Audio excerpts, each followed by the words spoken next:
There speaking at the conference, the 80th All India Presiding Officers Conference, speaking about several key aspects, talking about the importance of digitization, talking about how there is a need to simplify the laws and there's a need to simplify the content in the Constitution itself so that the common man and every citizen of the country can understand what's there. He also spoke about fundamental duties and how it is each one's responsibility really to understand the Constitution and live by its principles.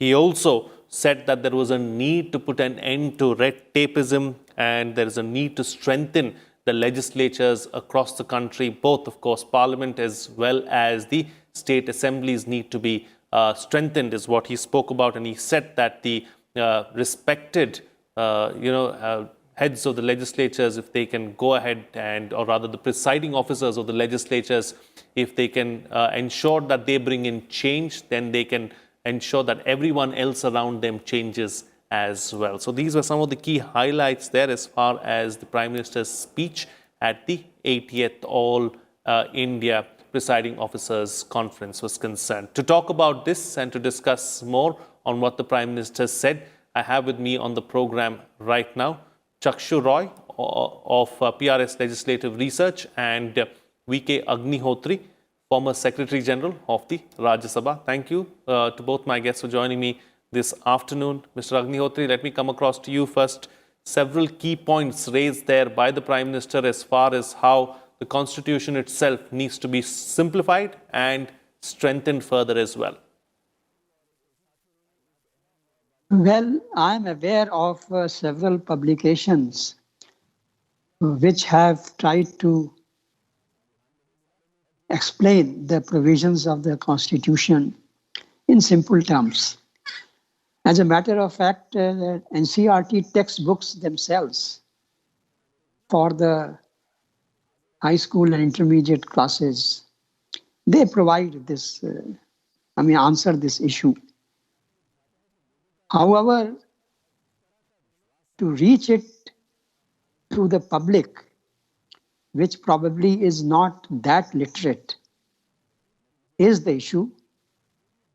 And since we have an oral tradition, rather than the tradition of writing down things, then somewhere there is need for organizing public events where experts come and explain the provisions of the Constitution to the people in simple terms, in the panchayats, in the block offices and gram panchayats, and so on and so forth.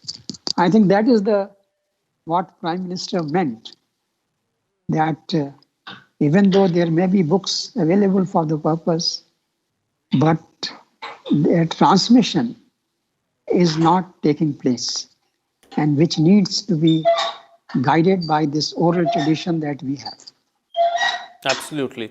This is where Chakshu Roy, the Prime Minister, mentioned as well that digitization can help in a big way. A big portion of his speech, they're talking about digitization and how to go paperless and how to simplify the process as a whole. Frank, digitization has been a theme at the Presiding Officers Conference, and the Prime Minister has highlighted it again at his concluding remarks at the centenary year of this year's Presiding Officers Conference. One of the initiatives that has been taken up by the Ministry of Parliamentary Affairs and the different legislatures across the country is the eNeva platform. It is a platform that connects all the legislative assemblies together and aggregates the information about their proceedings. The platform is still in its infancy. State legislatures are slowly getting onto the platform, contributing to it. And it is a wonderful initiative that has been referred to, because what it does is that it opens up the working of state legislatures in one place. So rather than going to 15 places or 15 websites to access that information, it makes this information available in one place. I was also, when I was listening to the Prime Minister's speech, there are 2 or 3 key points that you've mentioned, and I also, noted down a few points. One of the things that he said was KYC, which is Know Your Constitution, which Agnihotri ji was also referring to. Uh, in for a vibrant democracy, what is required is active citizen engagement with the constitution and with the laws of the country. And what is the mechanism for doing that? Mr. Agnihotri makes a very valid point that while there are a number of books that are available which are about the constitution and which explain the constitution, but in a country steeped in oral storytelling traditions, what are the other mechanisms in which knowing the constitution can be made that much more easier? I remember in the Rajya Sabha a few years ago, there was a private member bill which talked about the fact as to whenever somebody turns 18, the legal age to vote in our country, could there be a provision for providing them with a copy of the constitution? Uh, I think the time has come for us to explore as to constitutional awareness among citizens is a continuous process. What is it that we can do to make young people aware of the constitution? There are 500 million young people in the country. What is it that we can do to make them aware? And not only make them aware of their constitutional rights, but also the constitutional duties. Now, the theme of constitutional duties has been running throughout this conference. In the opening remarks, these were mentioned today. The speaker mentioned it, the Prime Minister mentioned. So that's the second area of while there are constitutional rights, there's also a provision of constitutional duties. People need to be aware of that. The Prime Minister also touched on 2 or 3 other aspects. If you just give me another 30 seconds, I'll elaborate on those. The Prime Minister talked about making the language of our laws simpler. Laws today are framed in a technical language, and that makes it difficult for a lay person to understand the laws. And this is the lay person or the lay citizen for whom these laws are meant and to whom these laws are applicable. So that's one focus area is given possibly the legislatures and also the executive to think about.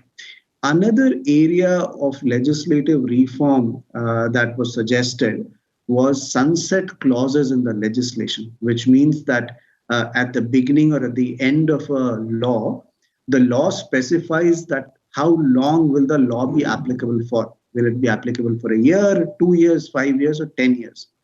So automatically at the end of this duration, the working of the law will come to an end. Now, the reason the sunset clause becomes important is because a law is formed in a particular time for a particular context to fill a particular need. With the passage of time, when those needs are fulfilled, possibly there should be an occasion to revisit the law. And a sunset clause allows the possibility of revisiting that legislation in a legislature. So the legislature can debate on it, decide as to whether the law still continues to be relevant and needs to stay on the statute's books, or the need for the law has now finished and it should be taken off the statute books. So that's another area that the Prime Minister focused on. Finally, according to me, one of the highlights of the Prime Minister's address was about how to bring citizens closer to the working of the legislature. He said that currently in the public galleries of our legislatures, people come and witness the proceedings of the House. He said that there is a need to think about how to make this more effective. One example he gave was that if, let's say, there is a discussion in the legislature on education, then probably people who would be more benefited would be people who are experts in the area of education, students, or other professionals who think about the policy issue. So I think this and other avenues of thinking about what is it that can be done to bring legislatures closer to the people is again something that the presiding officers will think about and take away from this conference. Absolutely, absolutely. So, Mr. V.K. Agnihotri, let's talk about this issue of, or this aspect of sunset clause. Your thoughts on that? Well, it is a very good idea, and several countries in the world are following this procedure, at least in respect of some laws. As a matter of fact, it is not unusual in India because maybe not for laws, but for policies. For instance, the budget document is only for a year. It applies only for the year. Of course, some changes are made in the finance laws and they continue, but every year there is a fresh look is being taken at the financial laws through the exercise of the budgetary document. Similarly, export-import policy. Every year there is an export-import policy and the consequential changes in laws, etc., are also made. So there is some tradition, but some laws which are probably aimed at developmental activities, they need more critical examination on a regular basis.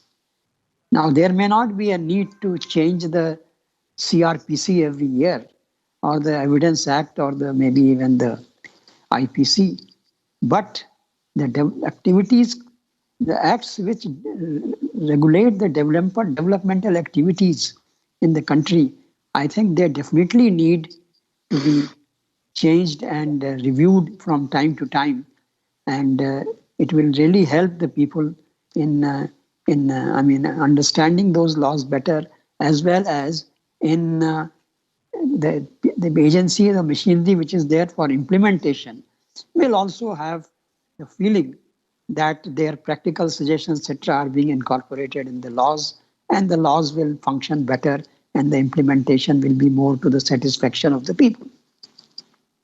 Absolutely. Chakshu, so as far as, building on what has already been said at the conference and how we take it forward, what can we expect on that front? I think there are 2 or 3 concrete things that will come out of this conference. One, yesterday when we were listening to the Honorable President, he had requested the Honorable Speaker of Lok Sabha to make the report of the proceedings and the deliberations at the conference available to him.